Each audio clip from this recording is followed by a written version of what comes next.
So, according to Mediafire, 482 of you people have downloaded the Garchomp Brick Break song, which this blows my mind in many ways. First of all, that people actually enjoyed it in the first place, and second of all, that people enjoyed it to a degree where they were willing to download it to put on their own generic MP3 device, whichever you so wish to choose, and play it at their own whim.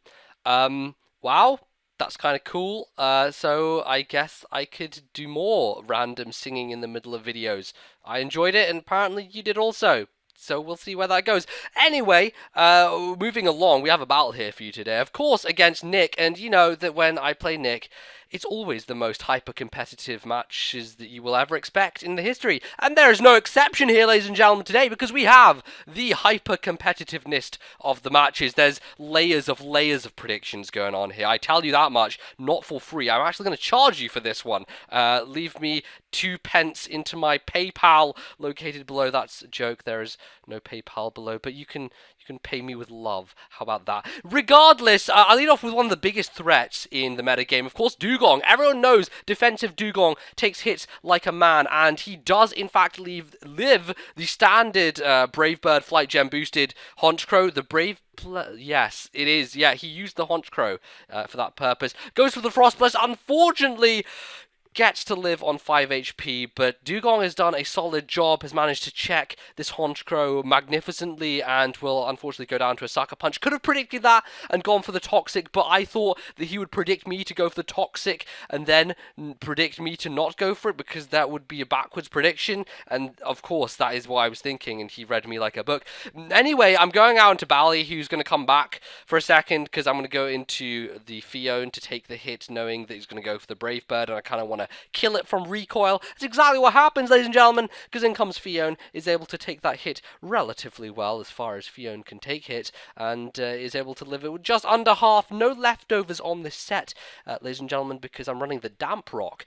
Fion, of course, an abuser of rain, but not really going to be able to use it in this situation, because in comes Basculin, the scourge of the seas, if ever there was one, and is able to hit me with a frustration. Not going to actually take me out, but I'm able to U-turn, go into an appropriate check/counter, and that just so happens to be, of course, ladies and gentlemen, the one, the only, the Smidgeot, the proud and glorious Smidgeot, who fires off moves as if they were but feathers floating in the wind, is able to take the waterfall with 75 HP and fire off the great and glorious Hyper Beam, which slices through Basculin as if it were butter that had been left out overnight, ready to slice and spread over some bread.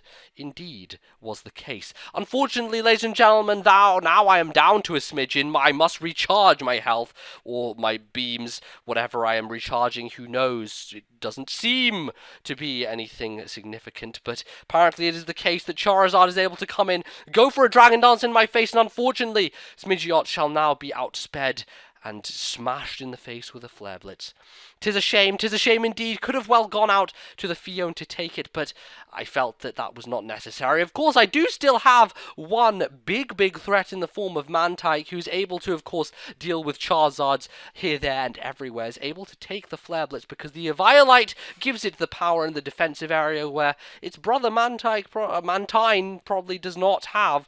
Is able to scald, do a huge, significant amount of damage to the great and mightiful Charizard, bring it down to a very low amount of HP. And now, because I do not wish to let Mantike die so easily, I'm going to go into Bally, the great and mightyful Poliwrath, who has many moves in his arsenal, one in particular which you should be keeping an eye out for. First of all, is able to come in and take the +1 Flare Blitz pretty damn simply, shrugs it off the shoulder. This is no matter for the great and mightyful Bally. He is able, ladies and gentlemen, to predict the future, for he knows that Nick is a sneaky bastard and shall go for the roost. So, ladies and gentlemen, he pulls out the one move in his arsenal that shall destroy Charizard once and for all. Of course, it isn't Waterfall. It is the great and mighty UFP, the unprotected Focus Punch. And as you will see, ladies and gentlemen, Charizard does roost as Bally slices him in two with a crippling UFP to the face. He is done. Nowhere to go, nowhere to run, nowhere to hide! Down into the water he sinks, where his tail shall be extinguished, and he shall die.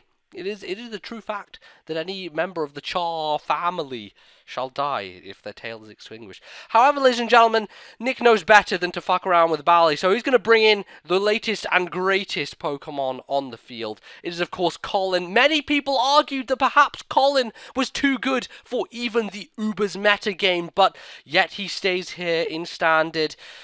He has that way about him.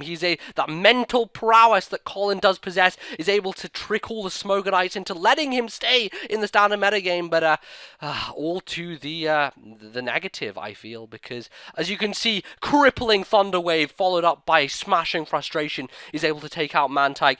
Go into Fione thinking perhaps I can get up a Rain Dance to benefit one of my later Pokemon. Perhaps we will be able to break through Colin, but who knows? At this point, Colin is of course such a man. Goes for the Frustration, and I feel that this is the end for Fione. Fione does in fact fall to that great and mighty Frustration. Colin is just too powerful, ladies and gentlemen. He just is.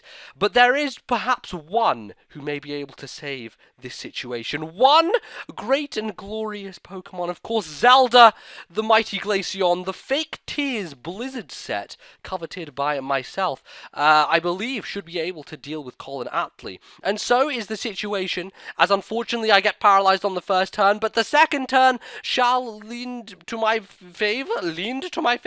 It shall lean and lend, both of which I shall not get paralyzed, shall hit the Blizzard and strike Colin down in a mighty freeze. Frozen is Colin now, and this may, ladies and gentlemen, be my chance with Glaceon to finish off the almighty Colin. Shall it happen? He freezes for the first turn. Will I get paralyzed? No, I shall not. The hidden power from within is released from Zelda's mind, and she does fell Colin.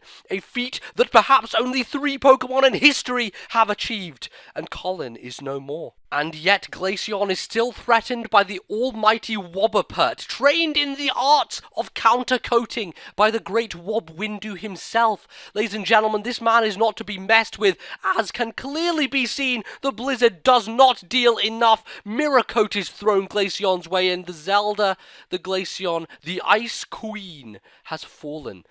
Of course, ladies and gentlemen, things are not over yet, because we do have the one remaining member of the DK crew. Bally is coming back in once again, setting up a substitute in the face of Wobbuffet, knowing that he shall be unable to do anything when the substitute is mounted, and sure enough, the counter comes, but with no repercussions. The sub is set, Waterfall is ready to go, and ladies and gentlemen, with the rain still going from Fione earlier, Bally is able to fell Wobbuffet, push him down underground, and now one foe remains, the only Pokemon that may be able to deal with Bally, and yet, when a substitute is in place, it unfortunately has no chance. It is, of course, Exalgor Zip, Nick's famed and mighty ninja, who will sacrifice himself, unable, unfortunately, to deal with the substituting of Bally. Like a samurai, falls upon his own sword, and lends me the victory. Ladies and gentlemen, I hope you did enjoy this ultra-hyper-competitive match with all the predictions, the plays, the most overused of Pokemon ever in the history of ever. And I hope that you will stick around and maybe watch some other videos. Hey, you could watch my last one. People seem to like it. Otherwise, you may leave a like. That would be mucho apreciado. Or a comment leaving your thoughts on the match in general. I guess that I will see you guys next time whenever I upload another battle, whenever that may be. Until then, goodbye.